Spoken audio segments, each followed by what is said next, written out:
Yo fui el coordinador a nivel de la Junta de Castilla y León del último censo de reproducción de la población reproductora de Castilla y León, pero no voy a poner los datos de los censos, sino que voy a intentar hacer una interpretación de los problemas que han podido surgir, de cómo se ha hecho este censo y de los censos nacionales, y un poco pues como puerta a la intervención de la siguiente, que es la mesa redonda, donde vamos a tratar un poco pues si realmente el método utilizado después de 20 años del equipo de Viñuela en los censos nacionales, pues si hay que seguir manteniéndolo, si qué problemas ha habido, que si hay que modificar algo, etcétera, etcétera. Entonces, voy a poner una serie de cuestiones respecto al censo de la población de Castilla y León, que, como os ha dicho Blas, es la más numerosa de Castilla y León, tanto reproductora como invernante. Por lo tanto, hemos hecho un trabajo bastante fuerte a nivel de esfuerzo y yo creo que se pueden sacar conclusiones. Entonces, un poco es una pequeña introducción de los censos nacionales para que veáis un poco qué recorrido han tenido y qué problemas han podido tener y surgir. Y luego, con el ejemplo del censo de Castilla y León, como ejemplo, pues os voy a comentar una serie de cosas, ¿no? Entonces, los censos nacionales de Mediano Real, hasta la fecha, como veis, bueno, pues está claro cuál es su objetivo, no me voy a extender en ello, pero sí que es importante que tengáis en cuenta un poco el objetivo. O sea, lo que pretendo que veáis es qué es lo que pretendemos con un censo nacional y para qué lo hacemos. Entonces, en el tema del censo de una población nacional con un área geográfica extensa como es España, pues no es lo mismo censar en Castilla y León que censar en Navarra. Entonces, o plantearse un objetivo diferente, como es el control de una población o el censo de una población. ¿Por qué? Porque no es lo mismo hacer un monitoreo de unas zonas concretas seleccionadas de una zona para ver su tendencia y demás, o intentar saber cuál es la población de toda esa área geográfica donde vamos a hacer el censo. Y eso es importante. Por ejemplo, en Alemania se ha planteado el método y se ha planteado donde hay más de 10.000 parejas. Es muy importante saber lo que se quiere hacer, porque son espacios muy grandes, poblaciones muy numerosas, y a lo mejor el esfuerzo de personal y de trabajo pues no se puede aplicar lo mismo en un territorio de 8.000 kilómetros cuadrados que de 94.000 kilómetros como es Castilla y León. Entonces, que vais viendo un poco el método, todos lo sabéis, yo no voy a entrar en el método porque ya le conocéis, pero sí en reflexionar un poco en cómo está actualmente el método. Entonces sabéis que el método aplicado hasta ahora han sido los recorridos en vehículo con un posterior análisis de datos, donde se estimaban las poblaciones y las densidades con extrapolaciones. O sea, con lo que sacábamos, hacíamos a través de una fórmula de todo el trabajo de Viñuela y de su equipo y entonces obteníamos la estima de la población, que no quería decir que es la que estábamos pensando. O sea, las aves que veíamos, luego hacíamos una extrapolación a una serie de comarcas y sacábamos un dato numérico de la población que estimábamos. Eso. Y luego, la búsqueda de territorios, ¿no? La búsqueda de territorios, nidos y conteos de aves en dormideros, en el caso invernal. Entonces, pero claro, luego venía la segunda parte, que es el análisis de los datos. El trabajo de campo era la primera fase y la segunda fase era el análisis de datos, la fórmula aplicada. Y ahí es donde tendremos que empezar a valorar si esta fórmula, que lleva 20 años, si habrá que modificarla, que no nosotros, sino los científicos. Pero a lo mejor no lo tenemos que empezar a plantear. Sobre todo porque a lo mejor el método en Alemania se está utilizando otra fórmula, o en Suiza o donde sea. Entonces, a lo mejor es un momento de unificar criterios para intentar que todos censemos o estimemos poblaciones o extrapolamos datos de la misma manera. Porque para eso están los científicos y que nos digan, oye, os estáis equivocando, vamos a utilizar este método o este análisis de datos diferente al que a lo mejor estáis utilizando ustedes desde hace 20 años. Entonces, bueno, la finalidad de toda esta cosa también es clara, que es el seguimiento de las poblaciones, tendencias demográficas y los problemas de conservación. Evidentemente, utilizando el mismo método, vamos a obtener siempre unos resultados parecidos o similares, y vamos a conocer la tendencia de las poblaciones. A lo mejor nos estamos equivocando en algunas cosas, pero como estamos utilizando el mismo método, sí que vamos a obtener unos resultados parecidos, por lo menos para saber si la especie está aumentando o no. Entonces, Entonces, otra serie de factores que me parecen muy importantes a la hora de aplicar un método, que a veces no es propiamente ese método hecho, pero que tenemos que tener en cuenta. Por ejemplo, el conocimiento del área de distribución de la especie. Cuando vamos a planificar un censo de un área grande, si realmente no sabemos dónde está el Mediano Real, nos vamos a equivocar bastante. Por ejemplo, una planificación adecuada. A la hora de abordar un censo en una zona, en un área geográfica grande, tenemos que planificar muy bien con los recursos que tenemos humanos y económicos, qué es lo que queremos hacer, dónde tenemos que ir y demás. El método unificado apropiado para el ámbito de trabajo. A veces un método puede variar, no puede ser el mismo aquí que allá o que en el norte de Castilla y León que en el sur. Todo esto hay que tenerlo en cuenta. Los medios personales. No es lo mismo hacer un censo en un área geográfica grande con 20 personas que hacerlo con 300, es evidente. Y los resultados no van a ser los mismos, los que se van a alcanzar. Pero todo esto hay que tenerlo en cuenta. Los medios económicos y materiales. Pues evidentemente, si hay un equipo detrás que va a hacer un trabajo, digamos, más profesional, necesita de un apoyo económico. Si hay poco dinero para poder censar, menos van a participar, menos horas van a dedicar de trabajo, etcétera, etcétera. Y todo esto se va a reflejar en los resultados del censo. Y una buena coordinación, eso está claro. O sea, si abordamos un área grande, no podemos tener una coordinación diferente o haber una descoordinación, porque los resultados también no van a ser los mismos. Entonces, todas estas variables, al final, son las que van a hacer la propuesta metodológica, la cobertura, el esfuerzo de censo, y van a ser determinantes a la hora de alcanzar el objetivo y poder unas estimas fiables. Yo lo tengo muy claro, ahora lo vais a ver por lo menos con los resultados del censo de Castilla y León. Por ejemplo, os he puesto aquí los resultados del Censo Nacional del 94, del 2004, del 2008 y del 2014. Pero os he puesto la cobertura del censo, por ejemplo. Entonces tenéis en el año 94 que se hicieron 314 UTMs en Castilla y León. Ahora ya me estoy yendo a Castilla y León, porque es el ámbito de trabajo, el área geográfica más grande de España, donde más población tiene. Entonces eso puede ser un fiel reflejo para el resto. Entonces, tenemos que en el 94 se hicieron 314. En el 2004, es curioso, pero en el 2004 es un censo que se hizo regional del 2001 y 2002. O sea, se hizo. Los resultados que vienen en el Censo Nacional de España del 2004 son los resultados de un censo que se hizo la mitad de España, de la mitad de Castilla y León en el 2001 y la otra mitad de Castilla y León en el 2002. O sea, fijaros la cantidad de variables que empezamos a meter para saber si los resultados son buenos o no. Cosa que es vital, claro, cuando ponemos datos generales, pero no se habla de esto, pues las cosas cambian. Entonces, tenemos una cobertura en el 2004, ojo, con datos del 2001 y 2002 de 163 cuadrículas solo cubiertas. Kilómetros en los recorridos de vehículo. Tenéis 12.000 kilómetros en el 94, 4.500 kilómetros en el 2004. En el 2008, que fue otro censo regional, no nacional, se hicieron 16.000 kilómetros y en el 2014 que hemos hecho 19.000 kilómetros. Y veis la cobertura, 314 UTMs, 163, 500 cuadrículas UTM y 568 cuadrículas UTM. Resultados, ahí veis, la población reproductora, 1.700 en el 94, 1.900, 1.102, 877 y 1.298. Cuando tú ves solo los resultados de la estimación de la población, pero no conoces cómo se ha hecho el censo, me parece que nos podemos equivocar al tener unos resultados que obviamente no pueden ser los mismos cuando estás haciendo 4.000 kilómetros, cuando estás haciendo 16.000 kilómetros de recorridos en vehículo. Porque luego a la hora de hacer los análisis de datos, o sea, la parte B del método, evidentemente cambia mucho. Cuando extrapolas los datos que has obtenido con una cobertura mucho más escasa que una cobertura mucho más grande, los datos ya no van a ser tan fiables de un caso a otro. ¿De acuerdo? Y esto es muy importante que lo tengamos siempre en cuenta, porque se habla siempre de los resultados generales, pero no cómo se ha hecho, ni cómo se ha aplicado el método. Y eso para mí me parece fundamental. Entonces, por ejemplo, en el censo del 2014, nacional de España, metodología aplicada en las diferentes comunidades autónomas con mayor población. Tenéis Castilla y León, que es la primera, con mayor población, 1.298 parejas estimadas, donde el método fue recorridos en vehículo y observación directa en algunas cuadrículas UTM. En Navarra, que es la segunda población de España, tenéis la búsqueda de territorios directo y recorridos en vehículo. Simultanearon las dos cosas. Extremadura, solo recorridos en vehículo. Aragón, simultanearon las dos cosas, porque en Huesca hicieron recorridos en vehículo. Islas Baleares, solo búsqueda de territorios. Pero claro, como veis, se simultanean los dos métodos. Pero kilómetros cuadrados de ámbito de trabajo, de cobertura de censo. Castilla y León, 94.000 kilómetros cuadrados. Navarra, 10.400. Entonces, es evidente. Un territorio de 10.400, que es la provincia casi de Valladolid, o sea, una de las provincias de Castilla y León, es solo Navarra entera.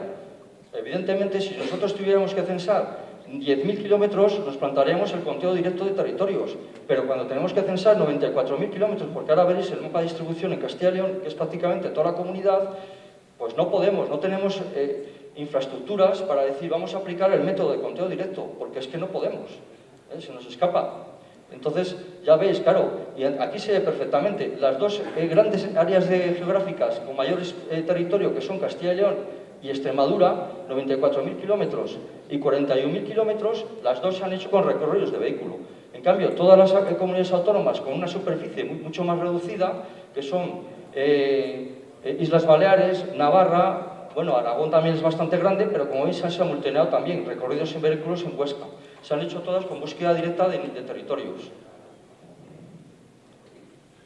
Entonces aquí yo voy planteando preguntas de cara a la mesa redonda. Aquí tenéis el tema, que todos nos estamos planteando método de conteo directo o transeptos en automóvil. Bueno, pues primero tendremos que plantearnos cuál es el método más válido para obtener estimas. Evidentemente el conteo directo, está claro. Si vamos buscando territorios, vamos buscando nidos, vamos a obtener unas cifras muy buenas y fiables. Pero ¿es posible? Esa es la segunda pregunta. ¿Tenemos medios para abordar este método? Pues no. En territorios amplios, en áreas geográficas muy grandes, de momento no tenemos medios. Desafortunadamente, en Llano Real, pues no es una especie que a lo mejor prioritaria para las administraciones o para lo que sea, o para el país, para gastar o para financiar un censo, para decir, ustedes se van a dedicar durante 2 o 3 meses a buscar territorios y a buscar nidos, porque no lo podemos abordar. Entonces, por ejemplo, os he puesto aquí otro dato. Amplitud de área de distribución en España, estimado en torno a 200.000 kilómetros cuadrados. Sería el área de la población reproductora, que sería el 90% de la población reproductora. 200.000 kilómetros cuadrados. Entonces, es que claro, es bastante más grande que donde está la población alemana y bastante más grande que donde está la población francesa, y solo Castilla y León, estoy hablando, bueno, a nivel en este caso de 200.000 kilómetros a nivel de España. Entonces, claro, es decir, vamos a unificar en toda Europa el método de conteo directo de territorios. Pues, señores, nosotros desde luego solo en Castilla y León no lo podemos hacer, pero creo que Extremadura tampoco. Y solo entre Extremadura y Castilla y León tenemos casi 1/3 o 2/3 de la población reproductora de España. Entonces, otra cosa que me parece muy importante, aquí tenéis esto que os comentaba. Aquí tenéis casi todo el núcleo potente del norte de reproducción. Este es el Atlas de ya hace tiempo, pero bueno, más o menos para lo que estamos hablando, estas variables y demás nos vale. Para hacer un censo nacional, ¿qué había que hacer? Implicar a las comunidades, a las administraciones, está claro. Tenemos que colaborar las ONGs, las asociaciones con las administraciones. Porque las administraciones, como es el censo de Castilla y León, ahora mismo lo hemos hecho con medios propios. Pero es que los agentes medioambientales, al margen o no de que sean más o menos profesionales, pero pueden valer, solo en Castilla y León tenemos 1.000 agentes medioambientales, 1.000 personas con sus vehículos, con sus prismáticos y sus telescopios. Evidentemente, de esas 1.000 personas habrá unas que diferencien mejor o peor el Llano Real, pero eso es otro tema. Vamos a continuar. Entonces aquí habría que implicarlas de una o de otra manera, con los agentes, con medios económicos, con medios materiales, con lo que sea. Entonces, en España, en la población reproductora había que implicar a 11 comunidades autónomas y con la población invernante a 14 comunidades autónomas. Como veis, una implicación bastante fuerte del país para hacer un censo nacional, que realmente tuviera una cobertura con un método de conteo directo, por ejemplo, de los territorios. En el caso, este ya es un ejemplo de todo lo que estoy hablando aplicado al caso de Castilla y León. Entonces, la comunidad de Castilla y León, que ya lo ha dicho Blas, por lo tanto esto lo voy a pasar rápidamente, ahora mismo es la población reproductora invernante más importante del país. Casi el 56% de la población reproductora de España está en Castilla y León y el 50% de la población invernante está en Castilla y León, en la región de Castilla y León. Por lo tanto, la responsabilidad que tiene Castilla y León a la hora de los datos es muy importante, porque si Castilla y León no lo hace bien, pues va a afectar al total de la población estimada, tanto reproductora como invernante.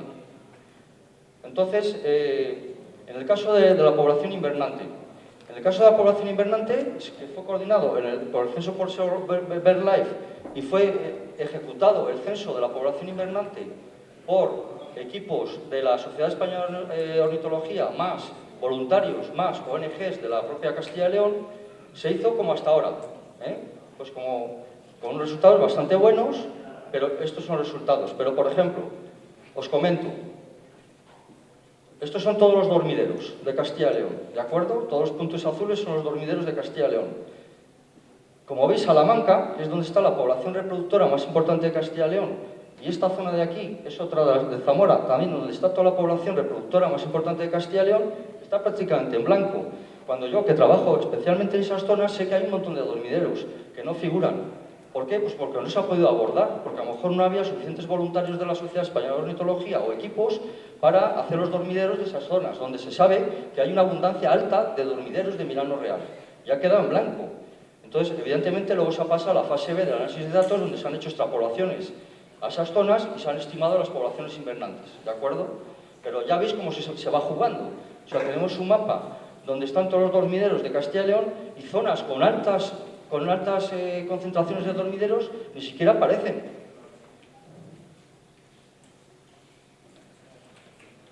Bueno, esto es la evolución simplemente en Castilla y León, que ya lo ha puesto... Bueno, como veis en Castilla y León, los invernantes de los 3 censos nacionales sufrió un declive importante en el censo 2003-2004, sin embargo, ha habido una cierta recuperación en el 2013-2014, a 25.300 individuos en Castilla y León. Entonces, ¿cómo hemos abordado el censo del 2014? O sea, el censo nacional del 2014 en Castilla y León lo hemos abordado con medios propios. La administración, hemos asumido el censo con medios propios. Y esto ha sido por primera vez. O sea, en todos los censos nacionales se decidió, tomé yo la responsabilidad de decir, señores, vamos a intentarlo hacer nosotros, con todos los medios que tenemos, y a ver qué tal, a ver cómo funciona. Entonces, un poco ahora os voy a ver cómo ha funcionado. Entonces, claro, por ejemplo, un dato. En el censo regional de 2008, que era bastante parejo al del 2014, participaron, fue una empresa privada, o sea, salió a concurso, salió una subasta y se lo dieron a una empresa privada. En ese censo del 2008 participaron 24 personas, pero en el censo nuestro han participado alrededor de 500 personas. Se han vinculado durante 2 meses con todos los equipos materiales, humanos y de vehículos y demás, que son los agentes medioambientales de la comunidad, a hacer el censo. ¿Y cómo hacíamos este censo? ¿Cómo se planificó? Primeramente, se hizo un curso de formación en las diferentes 9 provincias que hay en la comunidad para explicarles la metodología, para explicarles las fichas de censo, para explicarles cómo había que hacerlo. O sea, un curso de formación a todos los agentes implicados en cada provincia. O sea, casi a 400 personas por las diferentes 9 provincias. O sea, no solo simplemente se les dijo hay que hacer el censo, no. Se les hizo un curso de formación con la metodología y la toma de datos a cada agente, a todos los agentes participantes. Se les dio una serie de fichas de toma de datos. Y esto también me parece muy importante, porque no solo nos limitamos a hacer los transeptos, sino que se les dio, por ejemplo, una ficha de datos sueltos, que para mí ha sido fundamental. Ahora vais a ver por qué. O sea, que durante esos 2 meses, cuando venían los equipos de las empresas privadas, hacían el transepto en vehículo, en la cuadrícula UTM 10x10 y se marchaban, lógicamente. Pero daros cuenta que estas 500 personas trabajan todos los días. Durante 2 meses, que es el censo, están en su área, que está dividido todo por comarcas forestales. Cada comarca tiene una serie de agentes. Entonces, durante esos 2 meses, Milano Real que veían, que observaban, se apuntaba en una ficha de datos sueltos, de tal manera que durante esos 2 meses estábamos recogiendo una serie de información de toda la comunidad, de todos los Milanos Reales que se estaban observando, aparte del método, de los transeptos y de la observación directa. Entonces, ahora vais a ver por qué me pareció importante. Estos fueron los resultados. O sea, se prospectaron 568 cuadrículas, 490 por el método de transeptos en vehículo y 78 por el de observación directa. Y este es el mapa de distribución de cuadrículas UTM que se ha integrado en el Censo Nacional de Castilla y León. Y aquí os pongo este mapa porque me parece muy interesante, porque este mapa, o sea, cuando planificamos el censo, que el censo fue en las 568 cuadrículas, había que hacer el método, pero luego, aparte de esas 568 cuadrículas, obtuvimos otra serie de cuadrículas donde no estaban en la planificación del método, en la cobertura del censo, donde se vieron milanos, que son todas estas cuadrículas que veis aquí pintadas en verde, todas estas, donde no estaba planificado el censo, porque se suponía que a lo mejor no era una zona buena o por lo que fuera, y donde nos dieron resultados de observación de milanos reales bastante elevados. Con lo cual, para un futuro censo, ampliaremos la cobertura del censo a en vez de 568 cuadrículas, a lo mejor a 652 cuadrículas. Vamos a coger todas las cuadrículas donde en el año 2014 hemos visto miranos reales. O sea que digamos, hemos ampliado la información no solo de la población, sino de la distribución de la especie, por cuadrículas 10 por 10 kilómetros. Entonces aquí os comparo, por ejemplo, para que veáis más datos de los censos, de cómo se van haciendo. En el 2014, comparado, tuvo una cobertura de censo de 68 cuadrículas UTM superior al de 2008, al regional de 2008, que ya fue bastante bueno en cobertura, porque fueron 500 cuadrículas UTM, pero como veis, se pueden sacar conclusiones, porque muchas provincias se hicieron muy parejas, o sea, las mismas 62 cuadrículas se hicieron 61 en el 2014. Aquí se hicieron menos cuadrículas, en este se hicieron más cuadrículas, pero ahora vais a ver lo que os quiero comentar. Esto es el resultado de todas las observaciones, tanto por método como por no método, de miranos reales obtenidos en el censo. Como veis, se sacó un mapa de distribución bastante bueno, que por ejemplo este tipo de mapas pues no se suelen ver en los censos. ¿Por qué? Porque yo me molesté en todas las coordenadas cogidas con GPS de todos los miranos reales observados durante los 2 meses del censo, que fueron mayo y junio, de meterlas y transferirlas en Arbio, o sea, un mapa, hacer un mapa de todas las observaciones, todos los puntitos que veis. ¿De acuerdo? Aquí veis la evolución de los censos, tanto de los 3 nacionales como los 2 regionales. Entonces veis, aquí se ve, claro, se pueden sacar ya muchas cosas, veis un poco el declive que ya ha dicho Blas y la tendencia está positiva de casi un 25% en Castilla y León, que es un poco la tendencia general en el norte, salvo el sur, en Castilla y León, o sea, con casi 300 parejas más. Pero claro, ahí tenéis las fuentes, pero todo esto teniendo en cuenta todas las variables que os voy comentando. Entonces, el censo regional del 2008 sí que es bastante comparable con el censo del 2014, tanto en cobertura de censo como en método. Por lo tanto, sí que pueden ser los datos bastante fiables. De la tendencia positiva, o sea, de 877 parejas pasar a 1298 con una cobertura de censo paralela y con un método paralelo, parece que los datos son bastante fiables. Ahora vamos a ver algunas discusiones. Por ejemplo, Salamanca. Hemos dicho que es la zona de toda España con mayor densidad y con mayor población, la provincia de Salamanca, ¿de acuerdo? Fijaros la cobertura de censo que realizamos de cuadrículas UTM, como veis, prácticamente el 90% de la provincia. Cuando en los censos anteriores la cobertura de censo fue bastante inferior. O sea que aquí podemos decir, por ejemplo, hay una sobreestimación de la población de Salamanca, que son 590 parejas estimadas por la fórmula y los análisis de datos de Viñuela. Bueno, por lo menos podemos decir que la cobertura de censo fue muy elevada, que es un dato importante, ¿vale? Los transeptos los transeptos de vehículo que se han hecho han sido los mismos, se han repetido los mismos transeptos que en el 2008. O sea, el método se ha aplicado el mismo, con los mismos transeptos, pero encima se ha ampliado la cobertura de censo. Estos son los resultados de las observaciones de mirano real en Salamanca. Entonces, podremos decir, ¿está sobreestimada o no la población en Salamanca? ¿Las 598 parejas por la extrapolación de datos en comarcas es fiable o no? Hombre, es fiable para compararla con los censos anteriores, porque es el mismo método. Si nos estamos equivocando en el método, o sea, si está sobreestimada, es que nos estamos equivocando en el método, pero no en la comparación con censos anteriores. No sé si me estoy explicando. Por ejemplo, aquí tenéis la evolución en Salamanca. Estoy hablando del núcleo más importante de España de Mirano Real, donde están estimadas 590 parejas.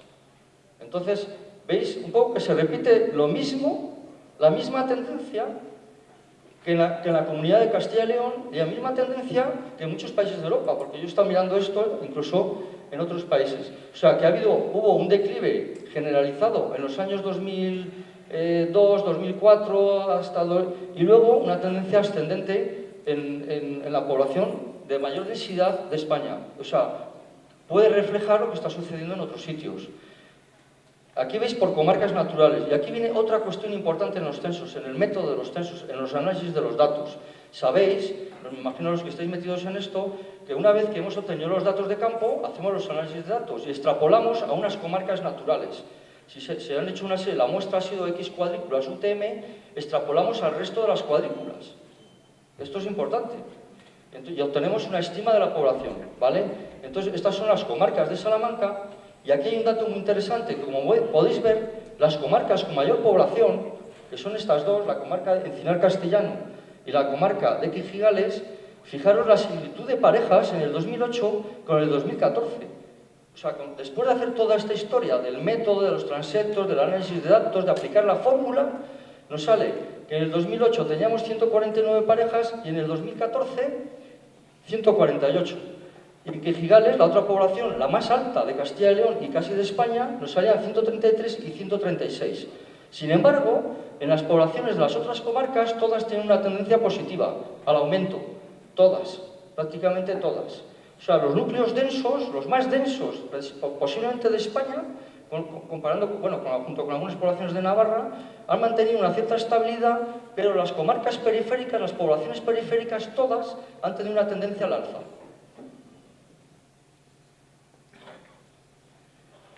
Y entonces aquí os voy a poner otro ejemplo. La provincia de Zamora, donde se encuentra el núcleo, el segundo núcleo más alto de densidad de parejas reproductoras de Castilla y León. ¿Y qué observamos en este? Os voy a poner aquí un ejemplo que me parece muy importante. ¿Por qué? Porque en esta comarca, que es la comarca de Sayago, comparé los 9 cuadrículas UTM del año 2008 con las mismas 9 cuadrículas del 2014, con los mismos transectos en vehículo, exactamente los mismos. ¿De acuerdo? En el 2008 se vieron 34 aves, en esas 9 cuadrículas UTM, y en el 2014 se vieron 62 aves. Casi el doble.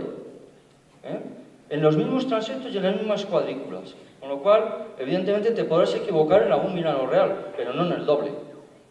¿De acuerdo? Y ahí puede a lo mejor el factor humano, no, a lo mejor los agentes medioambientales tampoco. Porque la comarca de Sayago la hicimos técnicos, que conocemos bien la especie, ornitólogos, que no podemos decir que se equivocaron o no si eran milanos negros o milanos reales. Eso entramos ya en el factor humano de equivocación. Te puedes equivocar, los agentes se pueden equivocar en algunas aves, pero no en el doble. Con lo cual nos está dando que comarcas periféricas a Salamanca, porque la provincia de Zamora es el norte de la provincia de Salamanca, vemos un aumento del doble de las aves observadas. No estoy hablando de las estimas, simplemente el doble de las aves observadas que en el 2008. En el 2014 se vio prácticamente el doble de la población. Entonces, a nivel de toda la provincia de Zamora, muy interesante, veis que el otro núcleo fundamental que es la provincia de Zamora, donde también hay una densidad muy alta de milano real, fijaros cómo cayó del 2004 al 2008, pero cómo volvió a subir a una población, fijaros, esto es prácticamente increíble, porque dices, joder, que haciendo con todas las variables que hay en el censo, de fórmulas, de análisis de datos, de recorridos en vehículo, etcétera, etcétera, y nos salen 172 parejas en el 2014, cuando en el 2001-2002 salió 173, 173. Ojo, siendo conscientes de que el método, o sea, la cobertura en el 2001, 2002 y 2004, no tiene nada que ver con la cobertura del 2008 y 2014. O sea, que esto, no sé si me estáis cogiendo, puede traer también, si solo mostramos esto, decimos, anda, mira, volvemos a las poblaciones de 2001. No, es que a lo mejor las poblaciones de 2001, 2002 y 2004 sí que estaban infravaloradas o sobreestimadas. No sé si me estáis entendiendo. ¿Por qué? Porque el método, cuando se aplicó en el 2001, 2002 y 2004, no tiene nada que ver con lo que aplicamos en el 2014 ni en el 2008. Y ahí empezamos ya estas interpretaciones que hay que tener mucho ojo, hay que tener mucho para interpretar este tipo de datos. Si tú solo ves esta gráfica, dices, joder, hemos vuelto a las poblaciones. No. ¿Cómo se hizo en el 2002? ¿Cómo se hizo en el 2004? ¿Y cómo se ha hecho en el 2014? Eso es lo primero que hay que valorar para interpretar los datos. Entonces, fijaros un poco otra comparativa, el del 2008, que es otro, digamos, el 2008 es el más fiable comparativamente hablando con el 2014. Y veis que pasa Sayago, que es la comarca donde se ha dicho que se duplicó el número de aves observadas en las mismas 9 cuadrículas, evidentemente pasa a duplicarse la población estimada de parejas. Pero todo esto es muy importante para ver la tendencia. Estamos hablando de los núcleos más densos de España, que seguramente se va a reflejar en el resto, en todas las áreas periféricas de la población, porque lo vais a ver ahora. Entonces os he puesto aquí, analizando el tema del método. León, otra provincia conflictiva. ¿Por qué? Porque claro, hemos estimado casi 70 parejas, cuando en el año 2008 se estimaron, no sé si fueron 6 o 7. Claro, los de León dicen, es imposible, se ha sobreestimado la población. Bueno, vamos a ir despacio. Primero, en el 2008 se vieron 4 miranos reales, 4 ejemplares. En las mismas cuadrículas UTM, 4. Y en el 2014 se han visto 26 miranos reales. Ojo, es que a lo mejor la tendencia es positiva en León. Es que a lo mejor se están viendo más leones, más miranos reales. Claro, tú te coges el mapa del 2008 de León y todos estos puntos que son miranos reales, no aparece ni uno. Ni un solo mirano real. O sea, todo esto está en blanco. Y aquí nos aparecen en el 2014 casi 25 pájaros, miranos reales. Daros cuenta que esta es la provincia de Zamora. Y aquí ya hay un núcleo muy fuerte, una concentración alta de parejas reproductoras. Y están dando, y estas zonas de alta densidad están aumentando. Entonces, por sentido común, nos podemos plantear, ¿no estarán marchando ya los núcleos potentes de Castellón? ¿Están dando pájaros a las zonas periféricas? Puede ser. ¿De acuerdo? Pero claro, ahora viene el segundo problema del método. Las comarcas naturales. Desde el año 1994, o sea que han pasado 20 años, se están aplicando las mismas áreas geográficas como comarcas naturales a la hora de extrapolar los datos. Y nos encontramos con León. Y aquí está la clave del dato de la polémica con León de las parejas. ¿Por qué? Estas son las comarcas naturales, donde extrapolamos, en todas las cuadrículas, extrapolamos lo que hemos obtenido por el método de transectos en vehículo. Claro, una comarca natural que se llama suroeste de León, que es esta, con 67 cuadrículas UTM, que coge comarcas muy diferentes de hábitat, que están aquí, que es donde estaban los miranos reales, a comarcas naturales con un hábitat totalmente diferente aquí, y extrapolamos los datos a toda la comarca, nos salen 51 parejas. Ahí está el error. En establecer una comarca con 67 cuadrículas, con unos hábitats completamente diferentes, que esto es tierra de campos, pura zona agrícola, de cereal, a unas comarcas que están aquí incluidas, de la Valdería, etcétera, etcétera, y estamos extrapolando los datos a toda esta comarca. Entonces, mi pregunta realmente es, ¿habrá que revisar las comarcas naturales también? Está lógico, es lógico. Tendremos que revisar las comarcas naturales donde extrapolamos los datos del método, a lo mejor, y fijar otro tipo de comarcas naturales. Unas estarán bastante bien planteadas y otras a lo mejor no. Entonces, a lo mejor lo que nos vamos a plantear es modificar las comarcas naturales que se establecieron hace 20 años en el Censo Nacional de 1994. Y ya acabo, donde planteo esta serie de preguntas que son las que, digamos, planteo a la mesa que viene a continuación. Entonces, primero, ¿es posible alcanzar los objetivos de los censos nacionales? ¿Queremos abarcar a lo mejor demasiado de lo que podemos hacer en el método? Tenemos que hacer una revisión de la metodología empleada, no solo en que si tenemos que hacer conteo directo de nidos o transectos en vehículo, sino también a lo mejor de las comarcas naturales establecidas hace 20 años. ¿En qué intervalo de tiempo tenemos que hacer los censos? Esto lo vamos a plantear ahora en la mesa redonda. Y por último, pues sí que me gustaría, pues eso, si es posible, si será posible algún día, realizar un censo coordinado en toda Europa, al menos de la población invernante. Es lo que vamos a plantear también en este simposio. Y bueno, nada más. Gracias y...